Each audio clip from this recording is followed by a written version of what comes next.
We got the Philadelphia Eagles versus the Cleveland Browns. Philadelphia, man. I said this last week. I said I'm not convinced that the New York Giants aren't the best team in the division. I said it earlier in the podcast. I'm not convinced that the Washington football team isn't the best team in this division. I said, come on, Philly. This is the time. Take control of the division.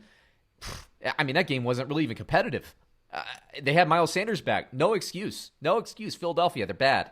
They're bad. Everybody in that division is bad. I kept waiting. Again, I said this with Seattle. We're in week 11 now. There's no more waiting. You're just a bad team. Washington, bad team. Giants, bad team. Cowboys, still alive. Putrid team, still alive in this division. It just tells you where the division is. But enough guilting. And I grew up an NFC East follower because I was a Washington fan. And it's just bad. It's just bad. Anyway, Carson Wentz, I believe, is a start this week. He might be my favorite waiver if you just need a stream.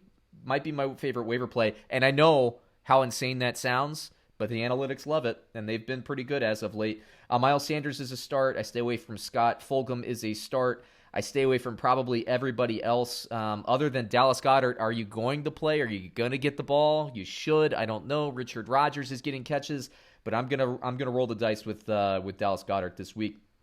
Cleveland, on the other hand, let's see here. Baker Mayfield, no.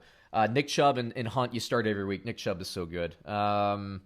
I guess Jarvis Landry, and I do like Austin Hooper this week to get in the end zone. Take it away, David. Yeah, that entire NFC East, it's like it's garbage. What does that mean? You're poking him with the stick. Do something. Do something. Are you alive? Yeah, oh my gosh. Are you breathing? But I mean, it's ugly. It's just ugly across the board. I don't know how you can have faiths. I mean, starting any of these guys. Even Fulgham had a bad game, 1 for 8, now that we're getting players back. So it's just a headache. Miles Sanders, obviously you have to start him if you have him, but it's not comforting, this Philadelphia offense at all, especially now that they're getting healthy guys back, and it's just diluting what's already not a great offense. Dallas Goedert, 4 for 33. You got to hope he continues to do better. I mean, with the tight end landscape, you don't really have better options. And again, he's coming off a broken foot. So let's give him a little bit of credit. Right. I'm not too panicked on Dallas Goedert, again, mostly because of the tight end landscape. You don't have other options. On the other side of the field, it's pretty cut and dry with the Cleveland Browns. Start Nick Chubb, start Kareem Hunt, and then forget about it. Forget about it. Maybe Jarvis Landry, I mean, in the right matchup, but how many weeks in a row we got to say maybe Jarvis Landry? Right. Before we realize it's just don't start Jarvis Landry. Yeah, exactly. Let me get you at the line here, man. Philadelphia, according to Bovada, plus 3.5 versus Cleveland. Who you got?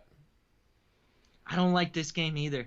The Browns have been really hard to predict. The Eagles have been really hard to predict. I don't know which team we're getting on a weekly basis. I'm gonna bet on the records equalizing a little bit, and I think Cleveland's a little bit not as good as their record, and Philadelphia maybe. I mean, I'm gonna take Philly in the points, I guess. Yeah, I'm with you, man. I would never bet my money on this game, but I do think that Cleveland. What do we know, right? We know they want to run the ball. Philadelphia, their defense has been a little up and down, but their defense is getting better, and the strength of their defense is always stopping the run. Baker Mayfield's going to have to make Philly pay through the air. To me, that means they can generate turnovers. I really don't know what happens here, because also I feel like if Cleveland just hands the ball to Nick Chubb 25 times, he could end up dominating because he's that good of a player.